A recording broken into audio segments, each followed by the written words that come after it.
Marcília, e aí? Como explicar o inexplicável? Como misturar o caso do Lula com o caso do José Dirceu? Uma outra medida monocrática, outra decisão monocrática? Como é que a gente pode viver num país desse tipo, em que sentenças são anuladas dessa forma? Parece que o passado não houve, que o Dirceu não se envolveu com nada errado. Vamos lá, vamos tentar então explicar o inexplicável. Pois é, Lacombe, olha, acho que a primeira coisa que a gente precisa dizer é que em momento algum alguém deu razão ao Dirceu, né? Os fatos não deram e nenhuma dessas decisões dá razão. O que acontece, ele já tinha tido uma decisão anterior que impedia o cumprimento de qualquer pena por prescrição, ou seja, a corte não julgou a tempo o caso dele, o tempo passou, o tempo legal, formal passou, então por essa questão colateral ao direito, ele já não podia ter executado contra si a pena. E agora essa decisão do ministro Gilmar, que estende a suspeição do Moro também para atingir o Dirceu. Quer dizer, mais uma questão colateral ao direito. Ninguém aqui entrou, eles não entraram nos fatos e deram razão ao Dirceu. É bom a gente dizer isso, porque realmente o STF, e a Ana também, eu concordo com ela, o STF e o TSE, a gente precisa aqui tratar como quase uma coisa só hoje em dia, né? Eu tenho brincado e falando sério ao mesmo tempo, que o STF e o TSE, eles são um casal moderno, né? Eles moram em casas separadas, mas se frequentam. Então, é mais ou menos assim que a coisa funciona.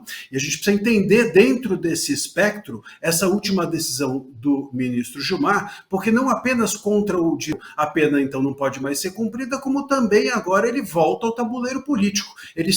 Essa última decisão faz com que ele se torne novamente ficha limpa. Apaga-se a possibilidade, então, de que ele se torne alguém fora do tabuleiro político. O STF, ele passa a editar a história, como você bem disse, ele se tornou um editor, mas não um editor apenas do debate público, não apenas do debate que a gente tem por aí nas redes sociais, ou enfim, questões relativas à liberdade de expressão, mas também do debate político.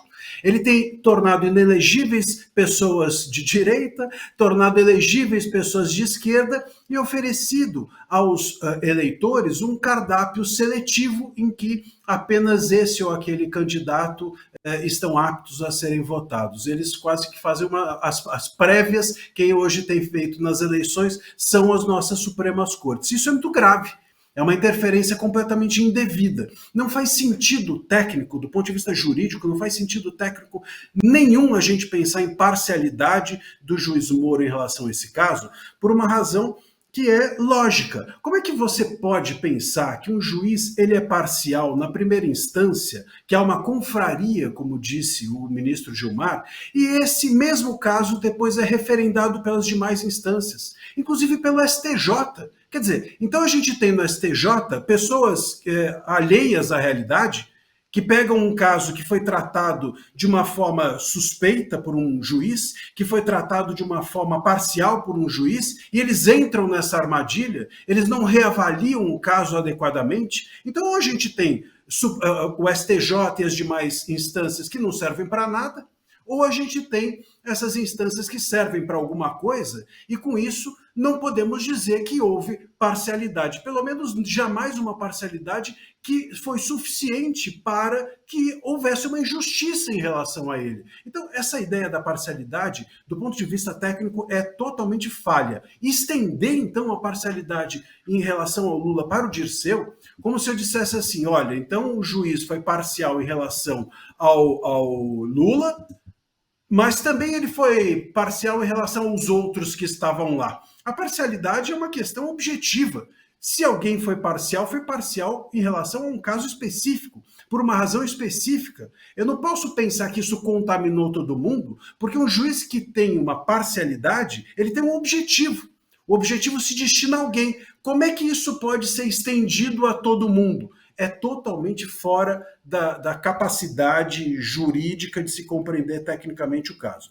O ministro Gilmar, ele pode ir contra a PGR, Lacombe e colegas. Isso é um direito, verdade, é um direito deles, mas dele. Agora, a gente também tem que dizer o seguinte, a PGR, ultimamente, tem sido uma carimbadora das decisões do STF. Então, quando o PGR vai contra o STF, ou quando dá uma decisão que não está aliada ao STF, chama a atenção. De fato, é para a gente olhar com cuidado. Poxa, a decisão realmente foi muito fora da curva, a ponto de até o PGR discordar. E esse é um ponto também relevante. O ministro Gilmar pode discordar do PGR, mas o ministro Gilmar não pode discordar da Constituição. O ministro Gilmar não pode discordar do bom senso, e nem da lógica, e nem da técnica. E parece que, nesse caso, essas discordâncias, muito mais do que em relação à PGR, é que foram relevantes e gritaram em relação a esse caso. Em relação ao Lula, Marcília, ele foi condenado em todas as instâncias, e dá até para dizer que também pelo STF, de certa forma, porque eu me lembro que o Lula teve vários pedidos de habeas corpus negados pelo STF. Eu estava até pesquisando aqui sobre o José Dirceu, eu não vi habeas corpus negados pelo STF, não fiz uma pesquisa rápida, mas teve outros tribunais, STJ, negando habeas corpus. Então, é uma condenação em várias instâncias, em todas as instâncias, e dá para dizer que o Lula também foi condenado pelo STF, ou estou enganado, porque a recusa de conceder habeas corpus e a manutenção da prisão não deixa de ser, né, referendar uma condenação, ou mais de uma condenação. Sem dúvida alguma. Inclusive, quando o habeas corpus do Lula foi apreciado pelo STF, isso foi apreciado numa sessão longuíssima, televisionada, todos acompanharam, inclusive, o caso pela TV. Quer dizer, não há como dizer, não, mas eles apreciaram o habeas corpus, mas de raspão. Eles apreciaram o habeas corpus, não, mas não estiveram atentos ao caso devidamente. Não, foi um caso com holofotes das mídias. É óbvio que eles avaliaram todos os fatos. Então, como é que é possível dizer que o próprio STF não se atentou ao caso? Essa questão da parcialidade, passar por outras, a parcialidade de um juiz de primeira instância, ser ignorado que passou-se por demais instâncias, é relevante. É muito relevante porque a gente precisa pensar, então, o nosso próprio sistema. Se no caso do Lula, o próprio STF, o colegiado, apreciou o caso, se no caso do Dirceu, o caso foi apreciado pelo STJ, o que quer dizer, então, a parcialidade de um juiz de primeira instância atingir todo mundo? Significa que a gente tem instâncias aqui apenas de enfeite?